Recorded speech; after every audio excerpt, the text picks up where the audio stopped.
The following announcement has been paid for by the ENN Podcast. He has a good energy, you guys.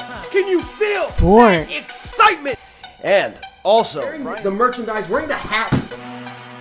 Is what I'm seeing for real? Wylde here live from Lincoln Financial. Yeah, come on. I can't wait till this video's over so I can say its name anymore.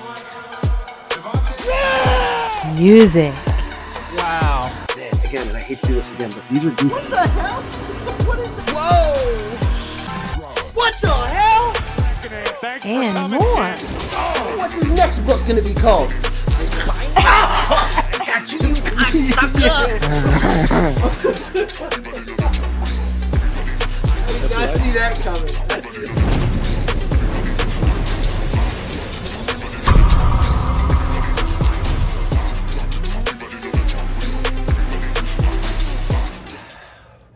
I like to come to this place a lot. You know, whenever I have this little bit of doubt in my mind, whenever I need that extra push, that extra bit of motivation, I like to come a block away from my old childhood home and think about some of the things that were taken away from me in my life, some of the things that were given, some of the possessions that were ripped literally away from my hands, and think about how far I've come. And it makes me think about February 19th in Houston, Delaware. It makes me think about my challenger, probably my biggest adversary, the guy that's been living in the back of my head for over a decade, as I face NWA Superstar, the church's money Blk Jeez. And I talk about things that were given and taken away. I'll tell you something that was given to me. A lot was given to me, a college education that I dropped, a house that I didn't want to live in anymore because I wanted to be a professional wrestler, but I had doubts. I had every bit of doubt in my body. And then I was given an opportunity to walk into Philadelphia, Pennsylvania, and face Mr. Philadelphia, a guy whose reputation transcended him, a guy that had people beat before the bell even rung because they were scared to death, and I'm talking about Blk Jeez.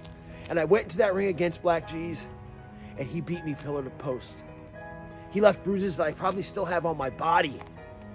But I got his respect at the end of the match. I had respect in the people, I had respect from the boys in the back, and I had a newfound respect inside my body because I left that ring with just a breath. With just a breath. That's how much of a warrior that Blk Jeez was, that when you walked and you left out of that ring with your breath, you had done something. But I think now, a decade later, as we go into Saturday's match, that might have been his biggest mistake because he left breath inside my body, and that breath made fire, and that fire burns, and it left a fight inside of me. A fight that he will feel this Saturday night inside the 1CW ring. You know, I talk about possessions being ripped out of hands. I talk about things that I haven't been given.